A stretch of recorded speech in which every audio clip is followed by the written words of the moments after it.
We ask all that in your name. Amen. Welcome to Calvary Chapel Chico. It is a Wednesday night, as Joel mentioned earlier, and I'm not Jonathan, which is probably a bit of surprise to some of you who've been tuning in for a long time. Me and Jonathan are going to start trading back and forth as best we can. I'll do a book, and then he'll come back, and he'll get to do a book. So for now, we're going to be in a book you probably wouldn't have expected. We're going to be in the book of Leviticus. So we're going through the book of Leviticus over the next few weeks. We're going to go pretty fast, but it's not because I don't want to spend more time in Leviticus. I mean, who doesn't want to spend more time in Leviticus, right? No, it's because I want us to get the big picture. I want us to get the overall idea behind these concepts, and I don't want us to get buried under the details because this is historical, because it's symbolic. There is so much meat here, but sometimes you can, just hang on to that one bone for too long and not let it go. And it really is important to see the whole picture of Leviticus before you draw any conclusions. Also, so you don't lose track of the context. You don't want to be in the book of Leviticus 1 week per chapter, lest you get tunnel vision on that chapter you're in. So, we're going to actually do 7 chapters tonight. So, if reading glasses are something you might need to keep your eye strain from setting in, definitely go and get your reading glasses. 7 chapters of Leviticus is a lot to read, so we got to move pretty quick. Leviticus, if you don't know, was written sometime between 1444 BC and 1406 BC by Moses. It directly follows the book of Exodus, which ended with the construction of the tabernacle. That's like a tent of meeting. And if you do know your Old Testament, you know about the tabernacle. So I won't go into too much detail there. We'll get some of that later. But there's this rather confounding statement right at the end of Exodus. And it's short, and it just gets brushed aside because the book is over. And really, Leviticus is the answer to that very confounding statement. You'll find it in Exodus chapter 40, verses 34 through 35. It says, "Then the cloud covered the tabernacle of meeting, and the glory of the Lord filled the tabernacle. And Moses was not able to enter the tabernacle of meeting because the cloud rested above it, and the glory of the Lord filled the tabernacle." So Moses, who had spent hours talking with God, sometimes in his own tent, who had been entrusted with the rescue of God's people, the delivery of the 10 Commandments to his people, this same Moses was not holy enough to enter the tabernacle. That really makes you wonder, really makes you think. All those other times, it was Moses going somewhere God needed him to be. All those other times, it was God coming to Moses' tent. But this time was different. This was God's own tent, God's earthly dwelling place. God desired this new closeness with his people, to put his house right there amongst their houses, his tent amongst their tents. But even so, God's own holiness could not be ignored. It couldn't just get brushed aside.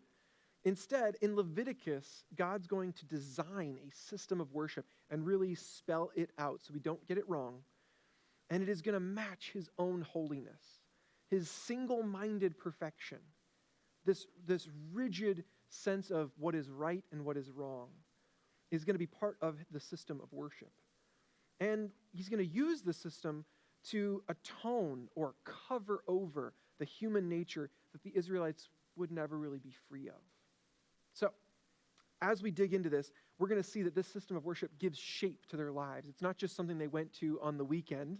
It really took over everything. And it would cause them to stand out from the pagan and polytheistic religions around them so that they would have a society that looked nothing like the societies around them. It would act as a constant reminder of how high and unattainable God's holiness really was and how weighty and dark their own sin was. And it would be a precursor or a shadow or a type, whatever kind of word you want to use, of Jesus, of the perfect atonement that he would achieve on the cross. And so all of this, as it meets the needs of the Israelites, is also pointing to the thing that would perfectly meet their needs and our needs. And so we'll find as we study this system, as we look into it, that it does not meet every need perfectly. It is almost like a prototype for what Jesus actually was. So Leviticus is going to lay out three main ways for the Israelites to atone, become pure, and worship God. Those three main ways are through rituals like animal sacrifice, national holidays, through the priesthood, who had the strictest rules and the strictest rituals of them all, and they would act as representatives between God and the people. And then also through purity laws. Those would be of both the hygienic and the ethical nature, just different rules and laws you had to follow that were not the same as the Ten Commandments. They were extras. And then in the middle of all of those three, because we have like this mirror structure where it's rituals on the end, and then the priesthood, and then the purity laws, and then right in the middle of all of it is chapter 16, and we see that God is able to combine all three ways to atone and become pure and to worship him into one thing. It's a holiday filled with rituals that the priests carry out. And this is meant to be the strongest pillar amongst all of them that shows the real heart of God and the way that the system is actually working. Even though it is not perfect because there are people in it, there are humans enacting it. This holiday is very special. And the message that it shares is the one of grace, the one of something perfect taking the place of something not perfect.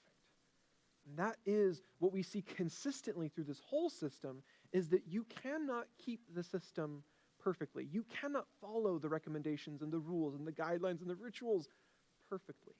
And so ultimately it was going to come down to your faith and God's grace.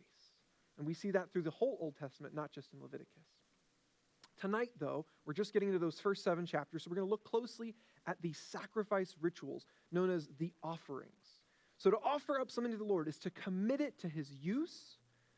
And in this system, God's painting this picture where he holds up and he weighs sin against life.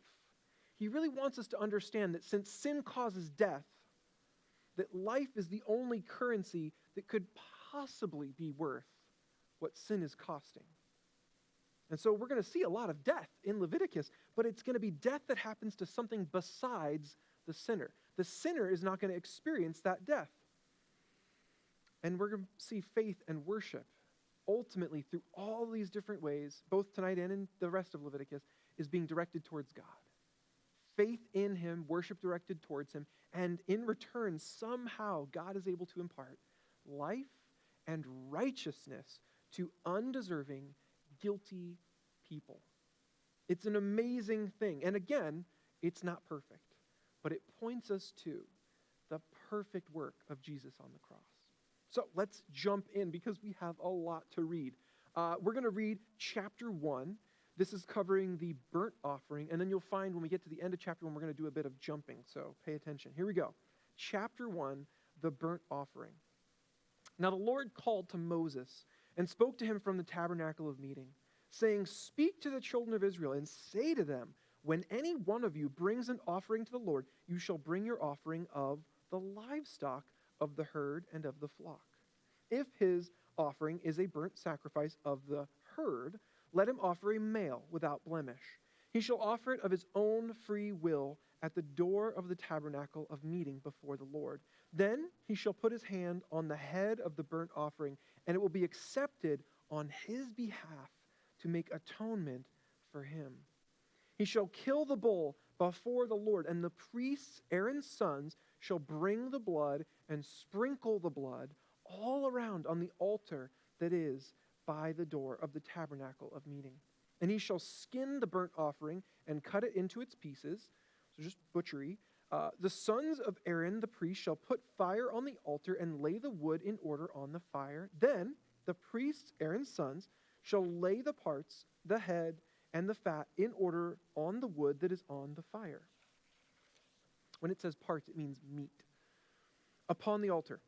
But he shall wash its entrails and its legs with water, and the priest shall burn all on the altar as a burnt sacrifice, an offering made by fire, a sweet aroma to the Lord."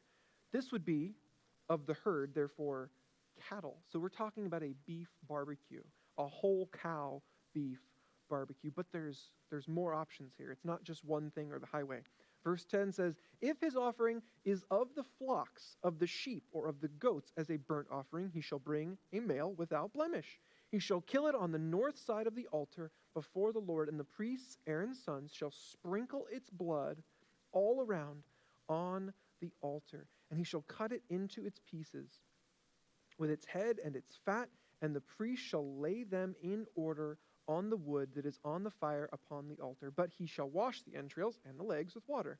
Then the priest shall bring it all and burn it on the altar. It is a burnt sacrifice, an offering made by fire, a sweet aroma to the Lord. You'll notice he says burnt both times. So we're not doing typical barbecue. Typical barbecue, you take it off before it burns. This is special. This is meaning that it's all getting burnt. No one's getting to eat this one. It is all going to God. No one is getting to enjoy this except for the sweet aroma, the aroma of the cooking meat. And, verse 14, if the burnt sacrifice of his offering to the Lord is of birds, then he shall bring his offering of turtle doves or young pigeons. The priest shall bring it to the altar, wring off its head, or nip, it just means a small action, off its head, and burn it on the altar. Its blood shall be drained out at the side of the altar, and he shall remove its crop with its feathers and cast it beside the altar on the east side into the place for ashes. Then he shall split it at its wings, but shall not divide it completely, and the priest shall burn it on the altar, on the wood that is on the fire. It is a burnt sacrifice, an offering made by fire, a sweet aroma to the Lord. There's a nice division as we go through these, where each chapter equates to one type of offering. However, that doesn't work out precisely.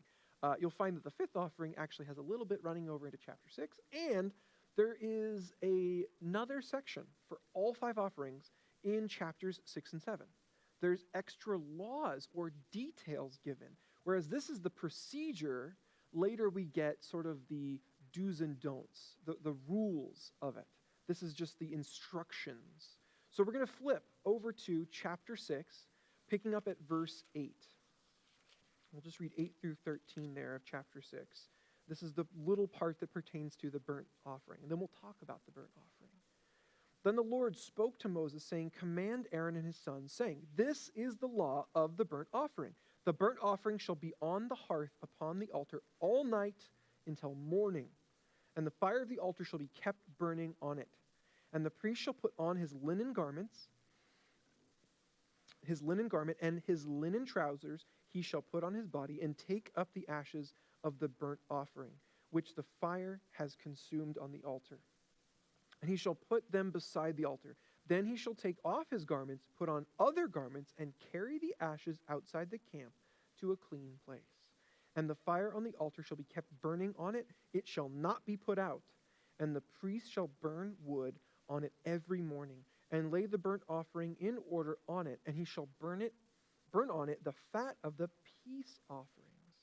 A fire shall always be burning on the altar. It shall never go out. So there's a special message here about that burnt offering. You can kind of see this consistently through all the offerings, that they have a place of focus just as they have a purpose that they have a focus on. And here, the focus is on the altar. It's almost as if the altar is being consecrated and purified by the burnt offering itself. But the most important thing about the burnt offering that really sets it apart from the others is that it's a burnt offering. There is nothing left over, nothing held back. The burnt offering would be given freely, though. This wasn't linked to any sort of particular sin or crime. This was something you would have to just decide to do. Just say, God, my heart is sinful. I am a sinful man. I am going to make an offering to atone for my heart, to atone for me, for just not always wanting what you want. And so these free will offerings, this one and the next two, they're laid out at the beginning before any of the compulsory offerings. The last two are compulsory. You do this, you got to do this. You do this, you got to do this. But the first three were how you felt, expressing your heart to the Lord. And so it is really, as much as it's for atonement, it's also an act of worship to just express to God, I'm sinful. I need to atone. Look how holy you are, God. And they would just offer up something of their own. And this is important too. In all of these offerings where an animal is killed, we may not remember this, we may not think about this, but who's doing the killing? It wasn't the priest. The priest had a lot of other messy jobs, but the killing was done by the person who brought the sacrifice. That's consistent through all of these animal sacrifices, that if you wanted to make it a real sacrifice, you had to hold that life in your hands, and you had to end that life. And it really pulls the weight down on you of what you're getting out from under. You're getting out from under your own sin debt through all these different ways, through all these different circumstances. You are putting on righteousness that you do not deserve. You are putting your sin onto the life of this animal. And so you had to be there. You had to be the one who took that life. It was not a small thing. You couldn't just go buy the animal and say, you do it, priests. That was your job. It is one of the only jobs, though. And we'll see there's some other similarities and differences as we continue. But this first offering is essentially the template by which all the other ones draw their differences that make them unique. They draw it on top of this template. So let's go to the next one. This next one is very different from the rest. It's called the grain offering. Let's look into it in chapter 2.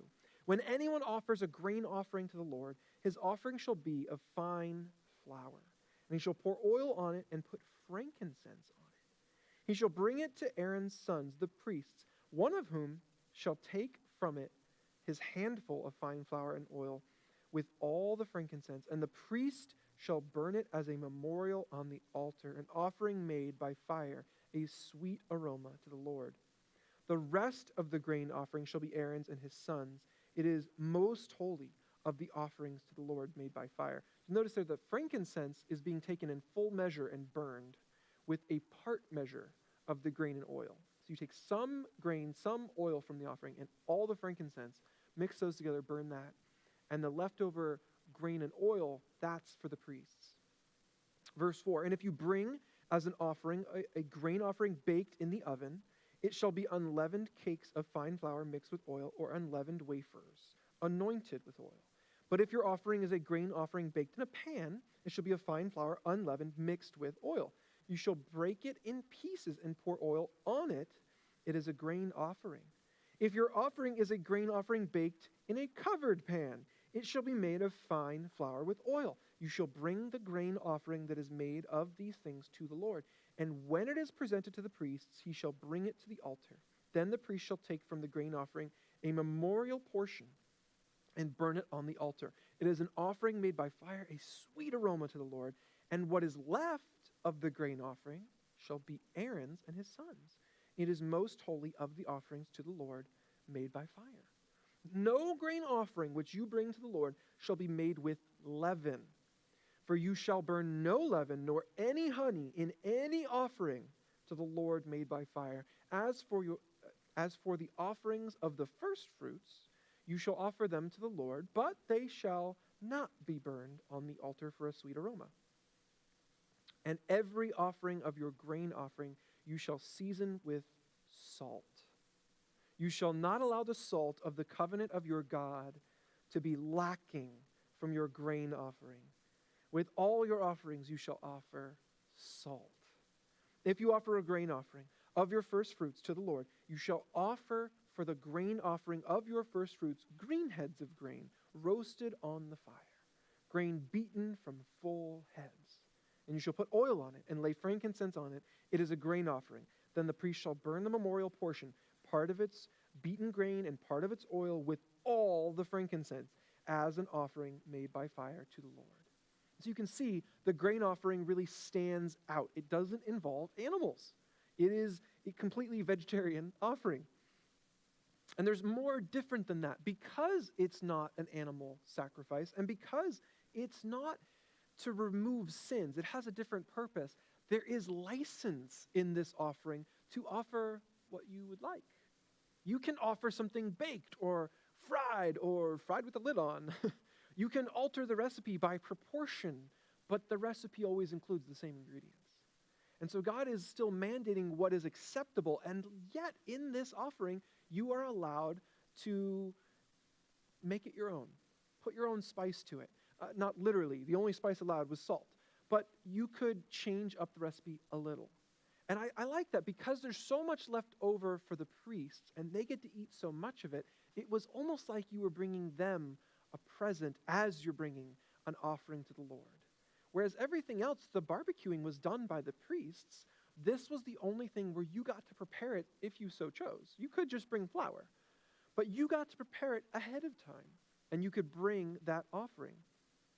I think that's really quite fun, though, but there's some rules. You can't use leavening agents. You can't use honey, which can feed the natural yeasts already present in flour just because it exists in a non-sterile world. And you can't use direct leavening agents, things have yeast in them. And that's because of the typology that we see in the Old Testament. Leaven is a microbial colony that feeds off the ingredients that you're using, destroying them in the process. Now, I know it's happening microscopically. It's not like the bread falls apart, but symbolically, it's decay present in the offering. And God says no, because to him and in his symbology, decay is representative of sin. So you can't take something that directly represents sin and stick it into an offering. That taints the offering. And so he says, no, don't put any honey, don't put any leaven in anything you bring to the temple. It should not even enter the place. Okay, move on now to the peace offering, probably one of my favorites. We skipped. There's another section, I forgot. In chapter 6, verse 14 through 23, we see the laws pertaining to the grain offering.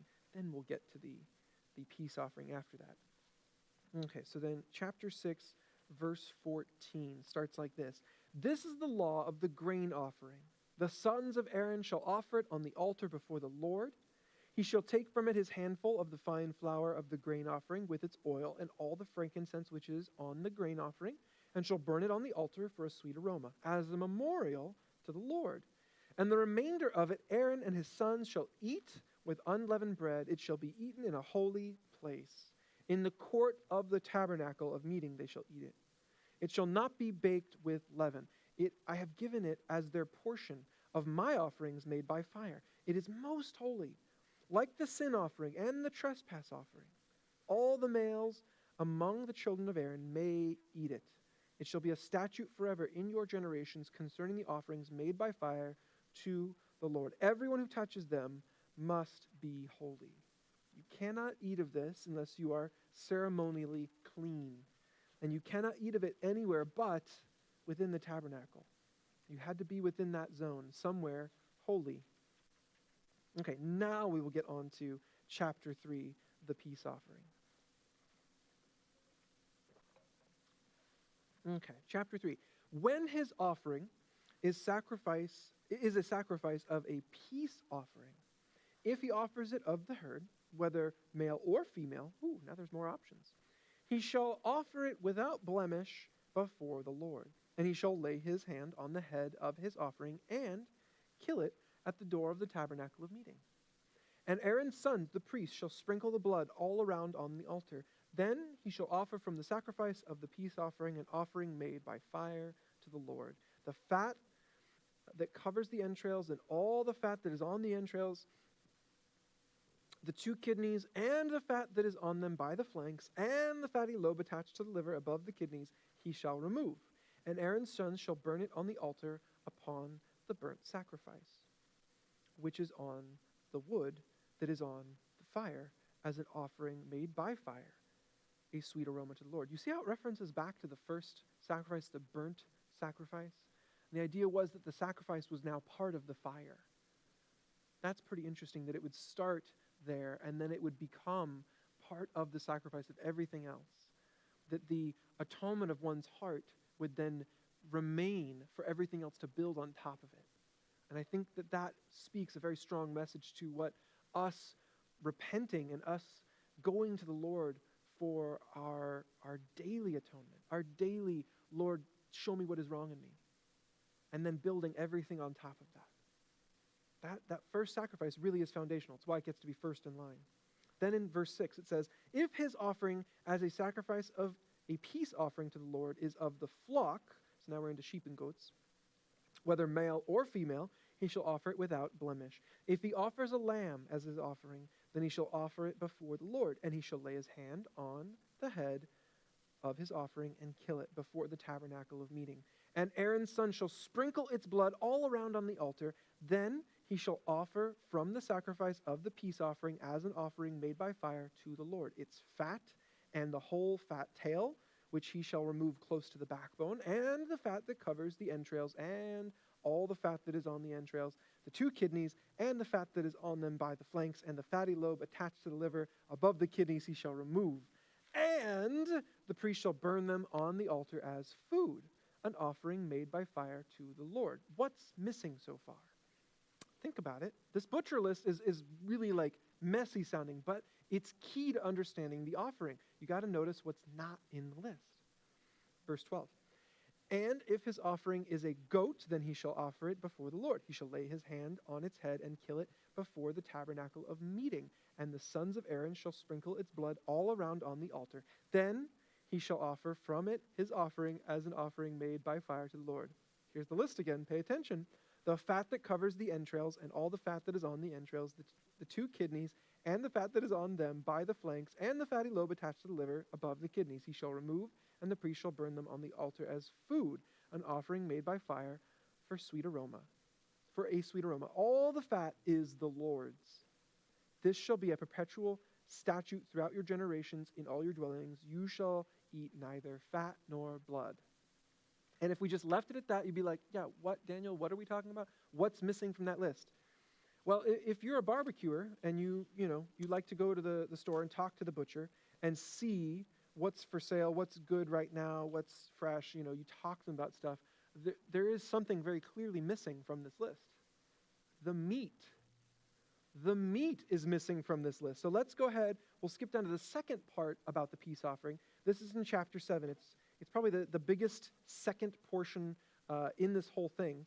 It's bigger than the first portion. It's bigger than chapter 3. So chapter 7, verses 11 through 36 say this. Check out what happens with the meat. This is the law of the sacrifice of peace offerings, which he shall offer to the Lord. If he offers it for a thanksgiving, then he shall offer with the sacrifice of thanksgiving unleavened cakes, mixed with oil, unleavened wafers, anointed with oil, or cakes of blended flour mixed with oil. So we have a grain offering getting paired with this.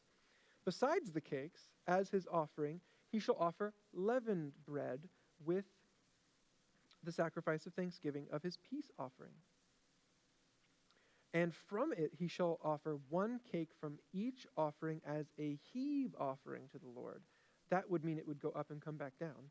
It shall belong to the priest who sprinkles the blood of the peace offering. So now one guy is getting part of this load of cakes.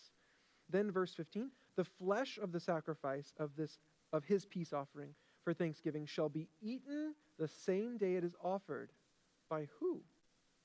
He shall not leave any of it until morning. He, the offerer, the one bringing the offering, gets to eat the offering. Interesting. Verse 16. But if the sacrifice of his offering is a vow or a voluntary offering, it shall be eaten the same day that he offers his sacrifice. But on the next day, the remainder of it also may be eaten. The remainder of the flesh of the sacrifice on the third day must be burned with fire. And if any of the flesh of the sacrifice of his peace offering is eaten at all on the third day, it shall not be accepted, nor shall it be imputed to him. It shall be an abomination to him who offers it, and the person who eats of it shall bear guilt. Now remember, this is a free will offering. You don't even have to do this. This is completely up to you. You're thankful, you want to bless the Lord and thank him for what he's done, or you just finished a vow. Maybe God just rescued you, whatever the case is. You don't have to go make this offering. It's not compulsory, but you get to. But there's still stipulations. There's a time limit in which you have to eat the meat. Now, you might look at this with that old historical lens and go, Leviticus, it's full of health laws. God's just masking healthy practices with religious overtones. That's not always the case. You see, part of this is that you were meant to share it. You were meant to take your spirit of thanksgiving, your thankfulness at what God has done for you, the excitement that you got to fulfill your vow, this sense of completion and joy at what God's done in your life, and not just keep it to yourself. You're meant to share it. So if there's a time limit on which you can eat an entire animal, you would be encouraged to get more mouths involved, to invite people in, that they would get to share in the joy and the attitude of thanksgiving that God has blessed you with through his actions, through what he's done in your life. And some does go to the priests. We'll keep reading, but this is really the thing that sets the peace offering apart from the rest.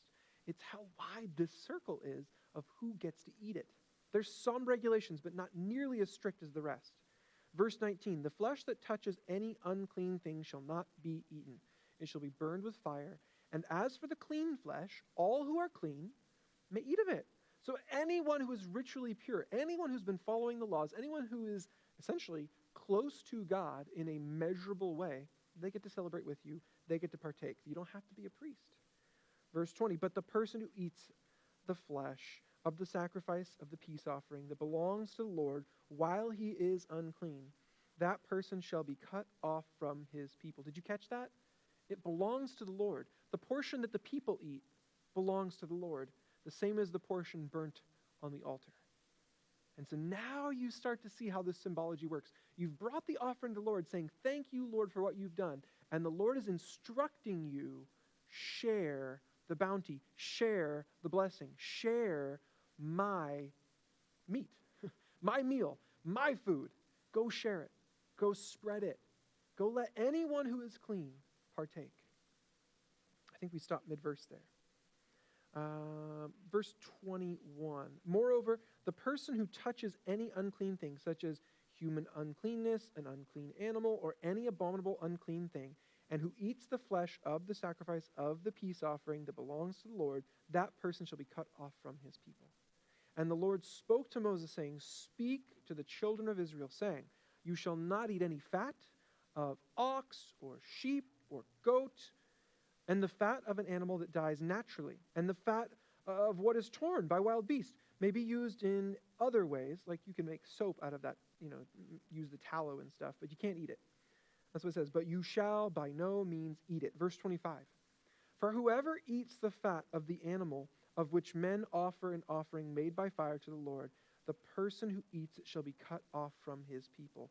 God says over and over and over again, the fat is mine. Now that doesn't mean if there's like a ribbon of fat running through the steak, you can't have that steak. No. He's talking about all the things he's listed. He's gone through great detail about which fat he is talking about. It's the stuff in the guts, the offal, as some call it, attached to the liver, attached to the kidneys, in with the entrails, like that fat. You cannot have the big old blops of fat. Those are his. You can't have them. Verse 26, moreover, you shall not eat any blood in any of your dwellings, whether of bird or beast. Whoever eats any blood, that person shall be cut off from his people.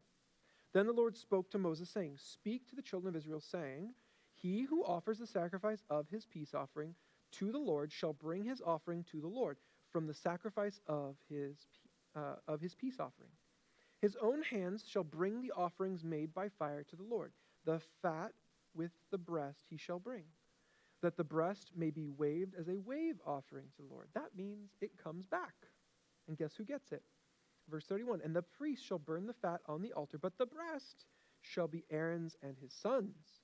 Also, the right thigh you shall give to the priest as a heave offering from the sacrifices of your peace offerings. Just a symbolic toss, like, woo, it's God's, and he's giving it back. Look at that.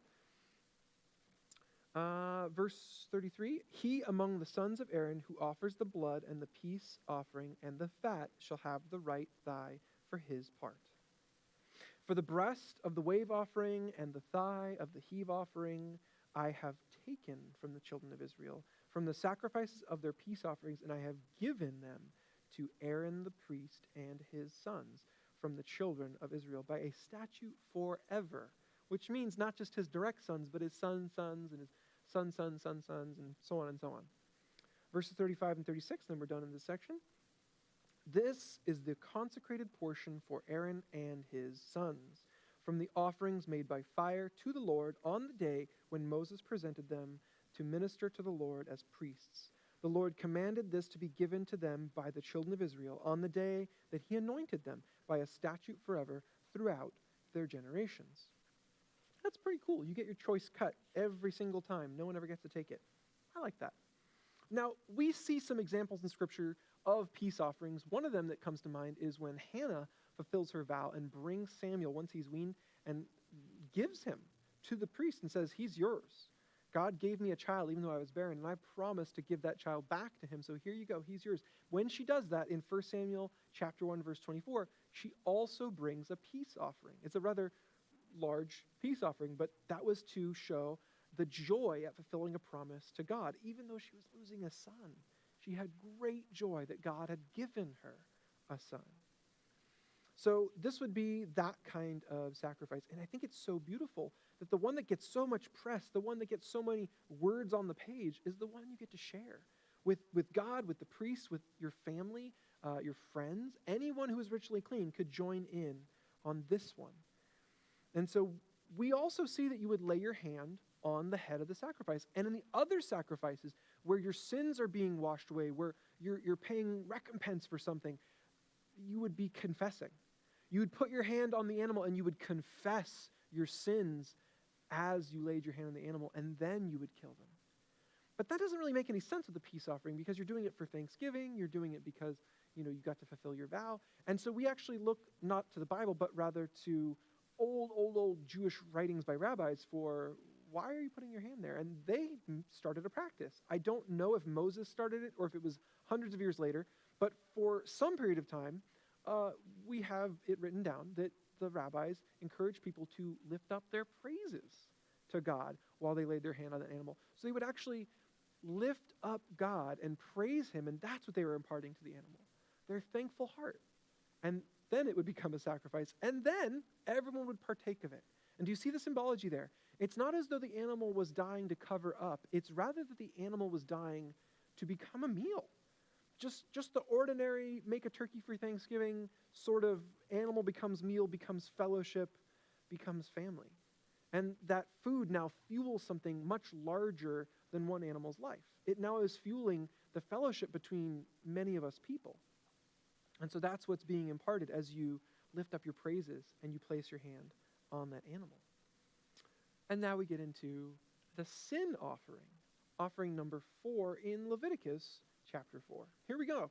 Now the Lord spoke to Moses, saying, "Speak to the children of Israel, saying, if a person sins unintentionally against any of the commandments of the Lord in anything which ought not to be done, and does any of them, if the anointed priest sins, bringing guilt on the people, then let him offer to the Lord for his sin, which he has sinned, a young bull without blemish as a sin offering. He shall bring the bull to the door of the tabernacle of meeting before the Lord, lay his hand on the bull's head, and kill the bull before the Lord.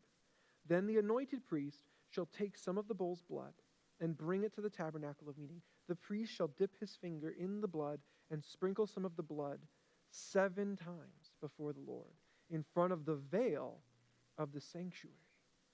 And the priest shall put some of the blood on the horns of the altar of sweet incense before the Lord. That is a different altar than the burnt offering altar. One is a barbecue, one just has incense on it. And it's much closer to God, physically in order of furniture. It's physically closer to the Holy of Holies. So the blood goes on the horns. I lost my spot. Veil, horns, the altar. We're in mid-7 of sweet incense before the Lord, which is in the tabernacle of meeting. And he shall pour the remaining blood of the bull at the base of the altar of the burnt offering, which is at the door of the tabernacle of meeting. He shall take from it all the fat of the bull as the sin offering, the fat that covers the entrails and all the fat which is on the entrails, the 2 kidneys and the fat that is on them, by the flanks and the fatty lobe attached to the liver, above the kidneys he shall remove. Same list we saw before, right? Verse 10, as it was taken from the bowl of the sacrifice of the peace offering. Self-referencing here. And the priest shall burn them on the altar of the burnt offering. But the bull's hide and all its flesh, with its head and legs, its entrails and offal, the whole bull he shall carry outside the camp to a clean place, where the ashes are poured out, and burn it on wood with fire. Where the ashes are poured out, it shall be burned. That is completely different from everything we've seen before. Okay, we've seen already 2 different kinds of animal sacrifices. This is the only one where it says get rid of it and burn it to a crisp. Now, if the whole congregation of Israel, this is verse 13, sins unintentionally, and the thing is hidden from the eyes of the assembly, and they have done something against any of the commandments of the Lord in anything which should not be done, and are guilty. When the sin which they have committed becomes known, then the assembly shall offer a young bull for the sin, and bring it before the tabernacle of meeting. And the elders of the congregation shall lay their hands on the head of the bull before the Lord. Then the bull shall be killed before the Lord. The anointed priest shall bring some of the bull's blood to the tabernacle of meeting. Then the priest shall dip his fingers in the blood and sprinkle it 7 times before the Lord, in front of the veil. And he shall put some of the blood on the horns of the altar which is before the Lord, which is in the tabernacle of meeting. And he shall pour the remaining blood at the base of the altar of burnt offering, which is at the door of the tabernacle of meeting. He shall take all the fat from it and burn it on the altar. And he shall do with the bull as he did with the bull as a sin offering. Thus he shall do with it. So the priest shall make atonement for them, and it shall be forgiven them. Then he shall carry the bull outside the camp and burn it as he burned the first bull. It is a sin offering for the assembly. And you'll notice, because we're going to repeat this 1 or 2 more times here, there is one offering, no matter how many people. And I love that symbology. That you've got a sin offering for one, and it's one bull. And then you have a sin offering for all the people, the whole assembly, and it's one bull. And that so perfectly mirrors Jesus. That we could have one offering cover over everyone. God already set that up. He already gave us the example right here in Scripture. Then we get to verse 22. We're just going through like classes and groupings and who might be guilty of sin. Verse 22 says, when a ruler has sinned and done something unintentionally against any of the commandments of the Lord, his God, in anything which should not be done and is guilty, or if his sin which he has committed comes to his knowledge, he shall bring as his offering a kid of the goats, a male without blemish.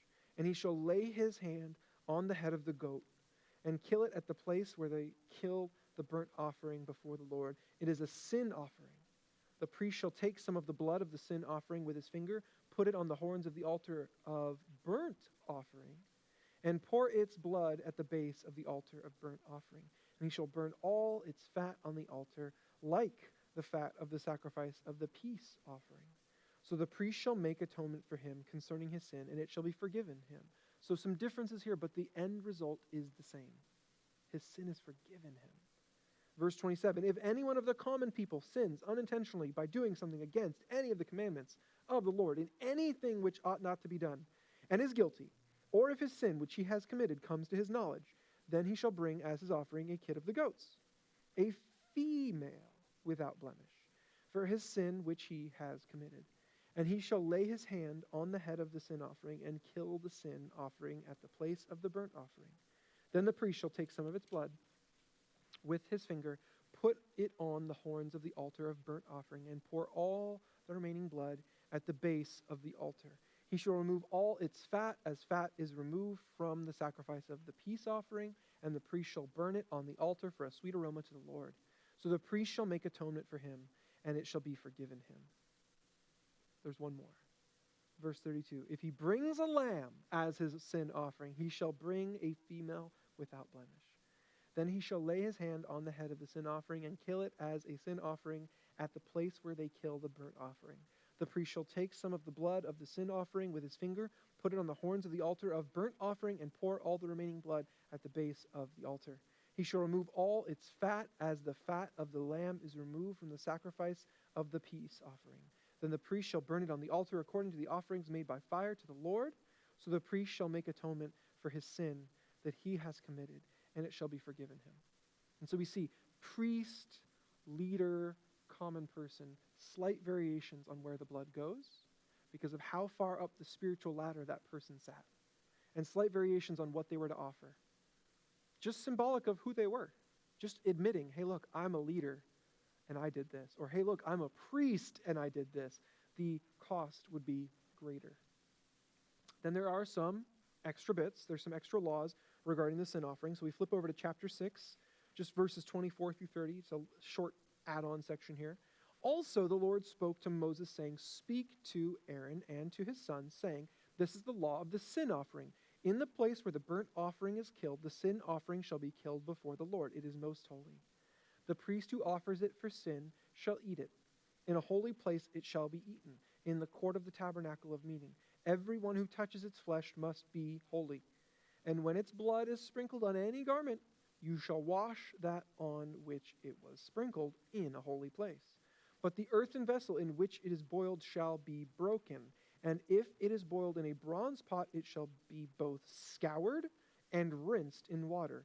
All the males among the priests may eat it. It is most holy.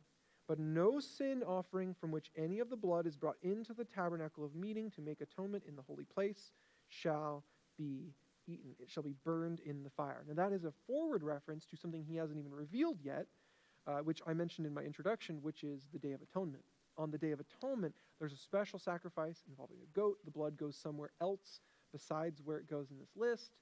And he says, that time you don't even get to eat it. It is that holy. We're not going there. You don't get to eat that. It just gets burned in the fire. Anyways, so now we're done with the sin offering, but look at that symbology. Look at what he's trying to show us. The sin that's imparted to the animal, and remember, it's symbolic, right? This isn't some magic spell, right? So the sin is imparted to the animal, and then the animal is taken outside the camp, and that is where it is burned. That is where it is destroyed, both the animal and the sin, symbolically. But that is what happened to Jesus. Jesus was in Jerusalem for his various trials of various natures, and then when it comes time to kill him, to destroy him, he's taken outside Jerusalem. It's not done at the door of the temple. It's done outside Jerusalem. So what kind is he? Well, that's a trick question. You could say he's a sin offering, but that doesn't answer it all.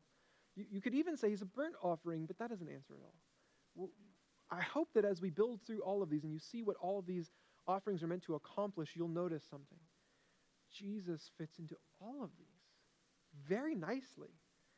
It's almost as if, though, God was pointing us to a perfect offering that could fulfill all intents, all purposes, all needs through one sacrifice.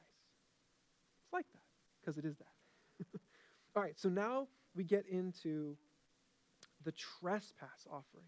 This is the last on the list of 5, so we're almost done. The trespass offering, chapter 5. If a person sins in hearing the utterance of an oath and is a witness, whether he has seen or known of the matter, if he does not tell it, he bears guilt. So this is one of those kind of mistaken sins, where you don't realize necessarily that you're sinning when you do it. And even if you realize what you did, you might not even think it's wrong, because you don't even necessarily know all the circumstances. But you'll figure it out eventually, and then your guilt is on you. Verse 2, or if a person touches any unclean thing, whether it is the carcass of an unclean beast, or the carcass of an unclean livestock, or the carcass of unclean creeping things, and he is unaware of it, he also shall be unclean and guilty. Or if he touches human uncleanness, whatever uncleanness with which a man may be defiled, and he is unaware of it, when he realizes it, then he shall be guilty. We're going to see this list keeps going, but the general theme is these are not the sins in the 10 Commandments. These are not the things we would point to and go, that is an outright crime, you should go to jail. These are different things, not necessarily lesser, but of a different breed.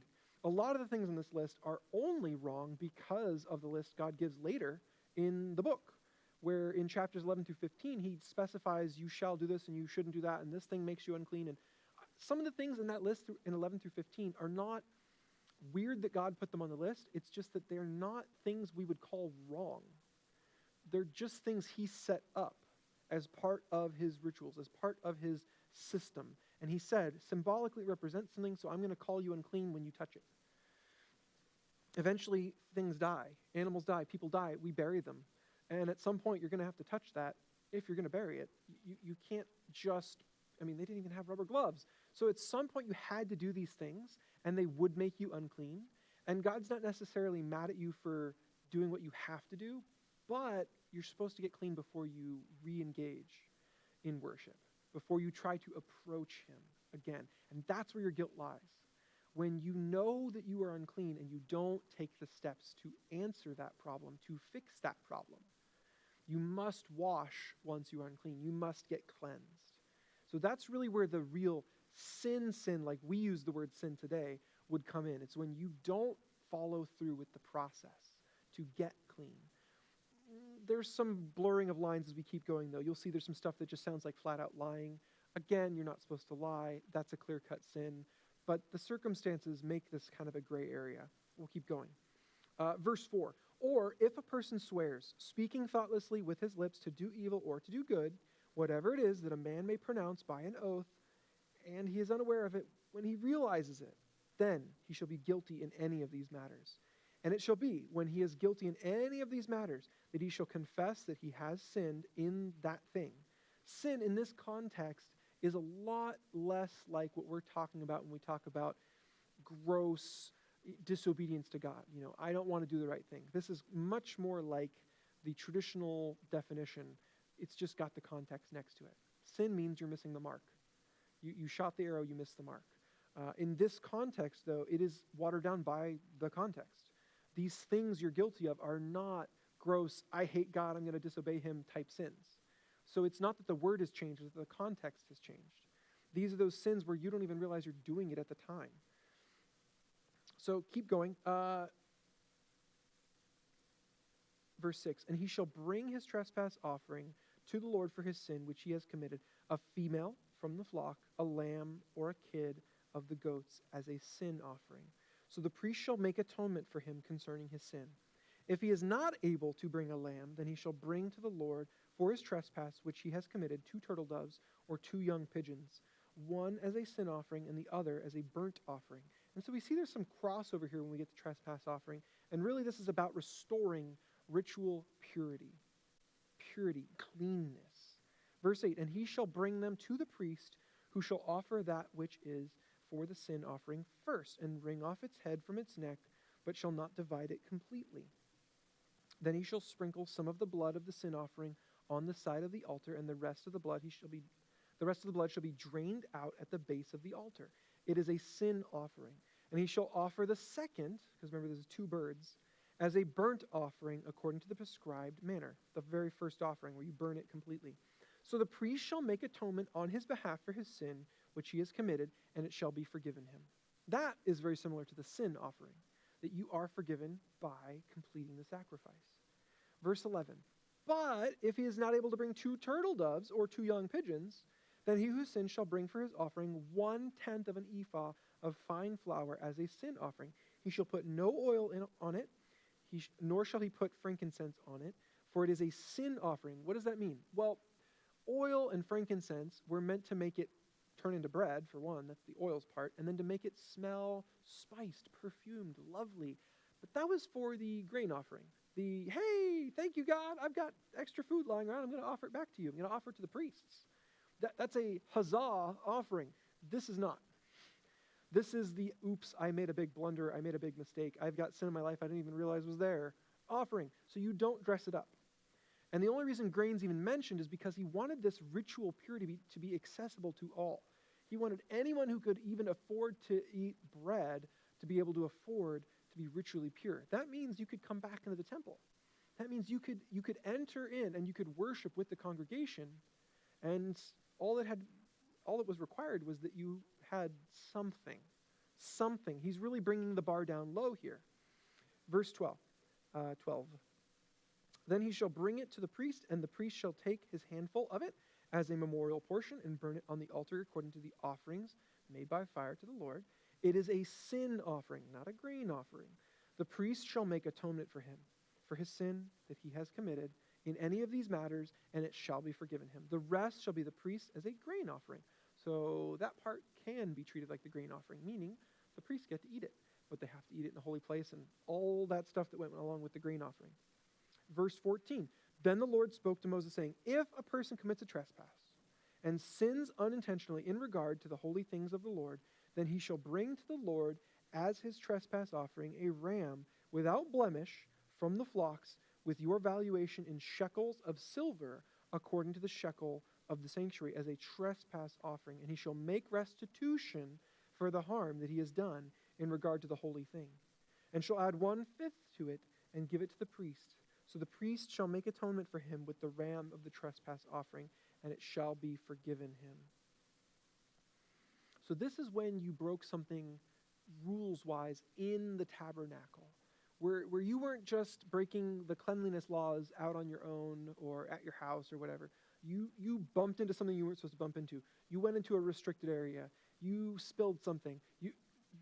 That sort of thing. You profaned something that was holy. There was a very high price set on that. Then we get into verse 17. If a person sins and commits any of these things which are forbidden to be done by the commandments of the Lord, though he does not know it, yet he is guilty and shall bear his iniquity. And he shall bring to the priest a ram without blemish from the flock with your valuation as a trespass offering. So the priest shall make atonement for him regarding his ignorance, in which he erred and did not know it. And it shall be forgiven him. It is a trespass offering. He has certainly trespassed against the Lord. So you see, the crime here could be as simple as not understanding the rules laid out. That makes this one of the strictest systems that there is. To just have a punishment waiting in case someone hasn't studied, in case someone hasn't been reading, in case someone wasn't paying attention in class. There's a punishment higher than the other punishments. That shows you how holy this system really is. And I use that word carefully. This system is completely one thing. It is all about bridging the gap between man and God. A gap, because it's being run by us, the system is a little inadequate to bridge, but that's also sort of the point. To show you how unattainable holiness is to show you how holy God is. Then we continue. So in verse 19, we didn't actually finish that section about the trespass offering. It goes on for 7 more verses into chapter 6.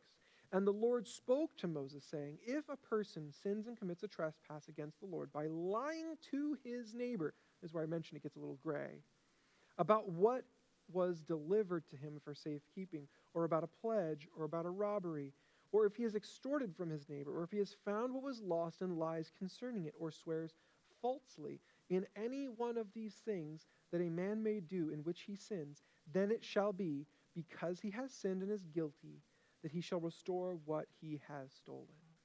Or the thing which he has extorted, or what was delivered to him for safekeeping, or the lost thing which he found, or all that about which he has sworn falsely, he shall restore it its full value, and 1/5 more to it, and give it to whomever it belongs on the day of his trespass offering.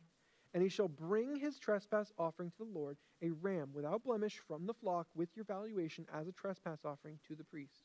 So the priest shall make atonement for him before the Lord, and he shall be forgiven for any one of these things that he may have done in which he trespasses. So the other ones don't have anything to do with a monetary crime or, moving funds you shouldn't move or anything like that. This one does, so there's repayment here. And that makes sense. But this is probably the closest thing you're ever going to find in all of Scripture to referencing a white lie. Because this is an outright lie. You didn't go out and do a bad business deal intending to steal. You realized you had an upper hand position once the deal had been struck. You realized you could maybe just not mention that you found that lost object they lost, and suddenly you're in possession of something valuable.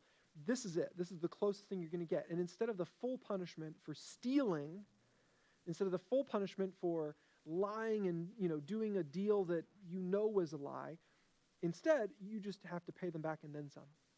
So still a punishment. It's different though. And it also mentions you can't go sacrifice and gain forgiveness for your crime, gain forgiveness for your sin until you've made it right. You must make it right first, and then you can go and have your trespass offering. Okay, so these laws, like we mentioned, are for those special sins that are in that special list, 11 through 15, and some of the gray area ones. And we see in this that there is a difference in the way the sacrifice was committed. This one really is to bring you back into that state of cleanness, whatever was keeping you out of it. So whether it was just something from the list of hygienic laws, whether it was something from the list of ethical laws, whether it was something from the, you're mistreating a fellow Israelite list, and he gives a pretty good list there. any of those things are going to take you out of the clean category. You should not be there worshiping. You should not be there taking part in what's happening at the tabernacle. But you can re-enter if you fix it. And through the first list we saw, all you had to do is fix it, was bring the sacrifice.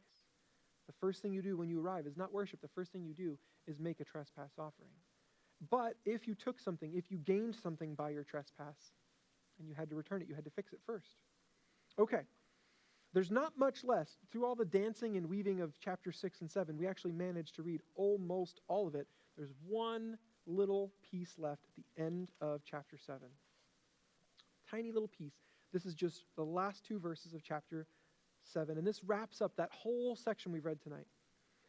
This is the law of the burnt offering, the grain offering, the sin offering, the trespass offering, the consecrations, and the sacrifice of the peace offering, which the Lord commanded Moses on Mount Sinai, on the day when he commanded the children of Israel to offer their offerings to the Lord in the wilderness of Sinai. Okay, so we have a tiny little summary there. And we've seen now 5 different offerings, and it really sets the tone for the book. There's going to be nitty-gritty. There's going to be lists of things that seem repetitive. But really, what is this book about? What is it for? It was written to the Israelites at a specific time in their history. They had a need to be able to go to God's tent and fellowship with him, worship him in person.